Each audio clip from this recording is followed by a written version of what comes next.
प्यारे बच्चों, शुभ आशीर्वाद। मैं विनोद कुमार यादव, हिंदी अध्यापक, आप सभी विद्यार्थियों का आज की इस कक्षा में हार्दिक स्वागत एवं अभिनंदन करता हूं।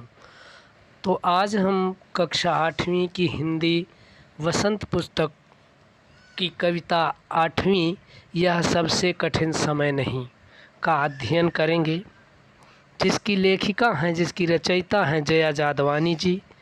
यह सबसे कठिन समय नहीं कहने का मतलब ये है कि यह सबसे कठिन समय नहीं है, मतलब निराश होने की ज़रूरत नहीं है। यह सबसे कठिन समय नहीं है, नहीं नहीं, यह सबसे कठिन समय नहीं, मतलब विस्मय है कि आश्चर्य की बात है, कोई चकित ना हो कि ये सबसे कठिन समय है। अभी ये सबसे कठिन समय नहीं है, अभी भी दबा है चिड़िया की चोंच में तिनका। कहने का मतलब जो पहले चीज़ें होती थी वो आज भी हो रही हैं, ऐसा नहीं है। अभी भी दबा है चिड़िया की चोंच में तिनका और वह उड़ने की तैयारी में है। अभी भी झरती हुई पत्ती थामने को बैठा हाथ एक। अभी भी भीड़ है स्टेशन पर, अभी भी एक रेलगाड़ी जाती है गंतव्य तक, जहाँ कोई कर रहा होगा प्रतीक्षा। अभी भी कहता है कोई किसी को, जल्दी आ जाओ कि अब सूरज डूबने का वक्त हो गया। अभी भी कहा जाता है उस कथा का आखिरी हिस्सा जो बूढ़ी नानी सुना रही सदियों से दुनिया के तमाम बच्चों को।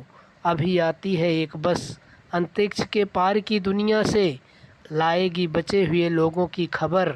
नहीं, यह सबसे कठिन समय नहीं। तो आपसे जब प्रसंग लिखने के लिए कहा जाता है तो प्रस्तुत पद्यांश हमारी हिंदी की पाठ्य पुस्तक वसंत में संकलित यह सबसे कठिन समय नहीं नामक कविता से अवतरित है या लिया गया है।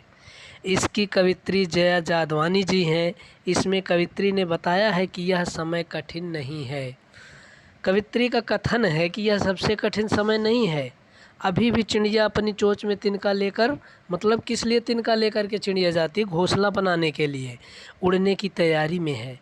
आज भी पेड़ से गिरे पत्तों को थामने के लिए कोई बैठा है। कहने का मतलब अभी भी उन पत्तों को थामने के लिए, जो गिरते हैं उनको थामने के लिए कोई ना कोई हाथ तैयार है। अभी भी रेलवे स्टेशन पर यात्रियों की भीड़ जमा है। कहने का मतलब जो पहले चीज़ें होती थी वो आज भी हो रही हैं, ये नहीं है कि आज नहीं हो रही हैं। तो यह सबसे कठिन समय नहीं है, यह वही समय है जो पहले था। जो एक रेलगाड़ी यात्रियों को उनके गंतव्य तक ले जाती है। गंतव्य का मतलब होता है जो किसी का एक अंतिम छोर होता है, जो मंजिल होती है कहा जाए तो, जहाँ पहुँचना होता है किसी को, उसे गंतव्य कहा जाता है। जैसे आपको कहीं जाना होगा तो आपको ये होगा कि रोहतक जाना है, रोहतक आपका गंतव्य है, वो मंजिल है आपकी, जहाँ तक पहुँचो। गंतव्य तक ले जाती है जहाँ उनके चाहने वाले उनका इंतज़ार करते हैं। मतलब किसी न किसी तरह से कोई, किसी का भाई, किसी की बहन, किसी की माँ, किसी का दादा, किसी का नाना, कोई ना कोई वहाँ पर आपका इंतज़ार कर रहा होता है कि हमारे बच्चे आ रहे हैं, हमारे माँ आ रहे हैं, हमारे पिताजी आ रहे हैं। मतलब वहाँ पर कोई ना कोई इंतज़ार करता है। अभी भी लोग सूरज अस्त होने के समय अपनों को बुलाते हैं। कहने का मतलब ये है कि जैसे पहले शाम हो जाती थी तो लोग क्या करते थे कि शाम हो गई, आ जाओ, अब जल्दी से आ जाओ, सूरज छिपने को है। तो आज भी वो चीज़ें हो रही हैं, अभी भी बुलाते हैं। अभी भी बूढ़ी नानी संसार के सभी बच्चों को कहानी सुनाती हैं। जो पहले बूढ़ी नानी माँ कहानियाँ सुनाया करती थी, अभी आज भी सुनाती हैं। अभी भी अंतरिक्ष के पार की दुनिया से एक बस आती है, जिससे खतरों के बाद भी बचे हुए लोगों की खबर मिलती है। कहने का मतलब अंतरिक्ष की पार की दुनिया से अभी भी एक बस आती है, जो बचे हुए लोगों की खबर लेकर के आती है। कहने का तात्पर्य है कि यदि अभी भी यह सब होता है तो यह सबसे कठिन समय कैसे हो सकता है? जब सब कुछ ये हो रहा है तो ये सबसे कठिन कैसे है समय?